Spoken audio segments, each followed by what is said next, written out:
TCS धर्मांतर प्रकरणासंदर्भात लवकरच या प्रकरणी दोषारोपपत्र दाखल होणार आहे।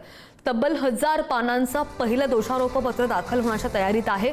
निदा खानसह इतर आरोपींच्या गुन्ह्यांची सविस्तर कुंडली या दोषारोपपत्रामध्ये मांडली जाणार आहे। 20 किंवा 21 मे रोजी कोर्टामध्ये चार्जशीट सुद्धा दाखल होणार आहे। डिजिटल पुराव्यांसह फॉरेन्सिक अहवाल सुद्धा जोडले जातील।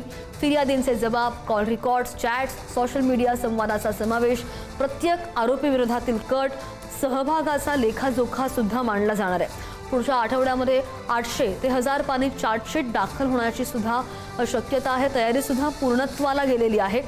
TCS धर्मांतरण आणि लैंगिक अत्याचार प्रकरणात तपास यंत्रणांकडून तब्बल 1000 पानांचं पहिलं दोषारोपपत्र दाखल करण्याची तयारी पूर्ण झाली आहे। कायदेतज्ञांच्या अंतिम सल्ल्यानंतर काही दिवसातच हे आरोपपत्र जिल्हा सत्र न्यायालयात सादर केले जाण्याची शक्यता आहे।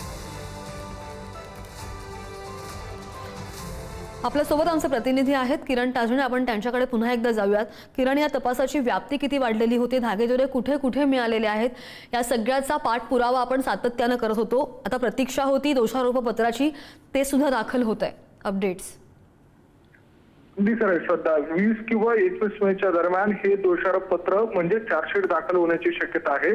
कायदे तज्ञांकडून या सगळ्या संदर्भामध्ये तयारी देखील अंतिम टप्प्यात आलेली आहे। आणि महत्त्वाची बाब म्हणजे देवळाली कॅम्प पोलीस ठाण्यामध्ये जो गुन्हा दाखल होता त्या गुन्ह्यामध्ये बलात्कार, त्यासोबतच धार्मिक भावना दुखावणे आणि लैंगिक शोषण अशा स्वरूपाचे जे कलम लावण्यात आलेले होते, त्यासोबत अॅट्रॉसिटीचा देखील कलम लावण्यात आलेला होता। त्यामुळे एकूणच जे गुन्हा दाखल झालेला होता तो अतिशय गंभीर स्वरूपाचा होता। त्या सगळ्या दृष्टीने नाशिकच्या पोलिसांनी या सगळ्या संदर्भात सखोल तपास देखील केलेला होता आणि अगदी 1.5 महिन्याच्या आतच या सगळ्या दरम्यान चार्जशीट दाखल करण्याची तयारी पहिल्या गुन्ह्यामध्ये केली जाते। दुसऱ्या गुन्ह्याची देखील या सगळ्या दरम्यान तपास सुरू आहे। त्याचा देखील चार्जशीट लवकरच तयार करून न्यायालयामध्ये सादर केलं जाणार आहे।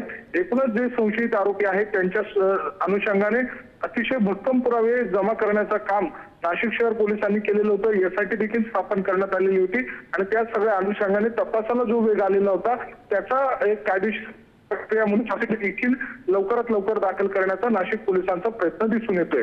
श्रद्धा, अगदी या सगळ्या संदर्भातले ताजे अपडेट घेऊ। दोन्ही बातम्यांच्या अपडेट्ससाठी धन्यवाद किरण। त्यामुळे TCS धर्मांतरण प्रकरणी लवकरच दोषारोपपत्र दाखल होणार आहे आणि 800 ते 1000 पानी दुसरी चार्जशीट सुद्धा येणार आहे।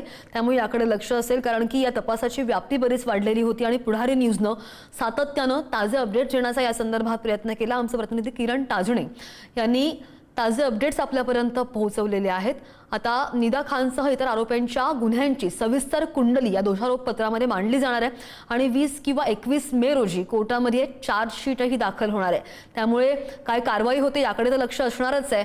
डिजिटल पुराव्यांसह फॉरेन्सिक अहवाल सुद्धा जोडले जातील। त्यामध्ये फिर्यादींचे जबाब असतील, कॉल रेकॉर्ड्स असतील, चॅट्स असतील, सोशल मीडिया संवादाचा सुद्धा समावेश आहे। त्यामुळे पुढच्या आठवड्यात चार्जशीट जी येते त्याकडे आपलं लक्ष असणार आहे।